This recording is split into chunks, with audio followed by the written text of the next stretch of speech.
अयोध्या के जिस प्रकरण में ये लोग चंदा चोरी की बात करते हैं, वहां चंदा चोरी नहीं, चढ़ावा से जुड़े हुए एक प्रकरण का मुद्दा आया था। श्री राम जन्मभूमि तीर्थ क्षेत्र ट्रस्ट ने इस प्रकरण में 12 जून को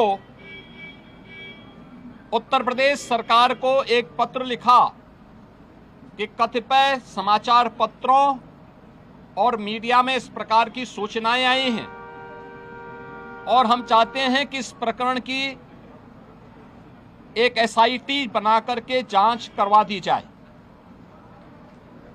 श्री राम जन्मभूमि तीर्थ क्षेत्र ट्रस्ट माननीय उच्चतम न्यायालय के द्वारा गठित एक धर्मार्थ ट्रस्ट है।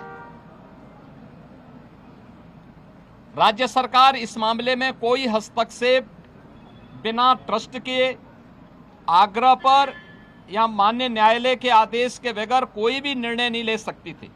ट्रस्ट ने अपील की, अनुरोध किया। राज्य सरकार ने 13 जून को स्वयं उनके अनुरोध के क्रम में एक एसआईटी गठित कर दी, जिसमें सचिव स्तर के एक सीनियर अधिकारी को एसआईटी का अध्यक्ष, आईजी रैंक के एक अधिकारी को उसका सदस्य और वित्तीय मामलों के विशेषज्ञ एक स्पेशल सेक्रेटरी रैंक के अधिकारी को उसका सदस्य बना करके इस एसआईटी को काम दिया गया कि वह अपनी रिपोर्ट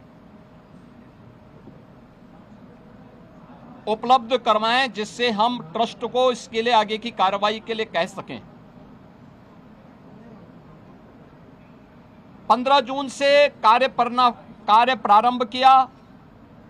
इस पूरे प्रकरण में एसआईटी ने अपनी कार्रवाई प्रारंभ की और 23 जून को उन्होंने अपनी पहली अंतरिम रिपोर्ट प्रस्तुत की। 23 जून की अपनी रिपोर्ट के बाद जो रिपोर्ट एसआईटी ने उपलब्ध करवाई, उस रिपोर्ट के क्रम में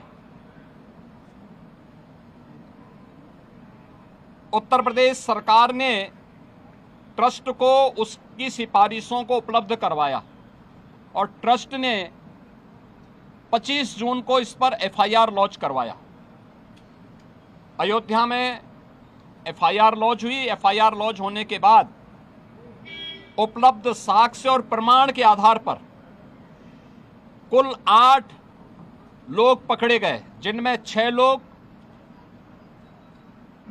चढ़ावे से जुड़ी हुई धनराशि में चोरी करते हुए या धनराशि को इधर उधर करते हुए देखे गए। उस आधार पर कार्रवाई हुई। 2 लोग इस पूरे प्रकरण में जिनकी जिम्मेदारी थी, उन लोगों को और उसके साथ जोड़ करके यह 8 लोगों की गिरफ्तारी हुई।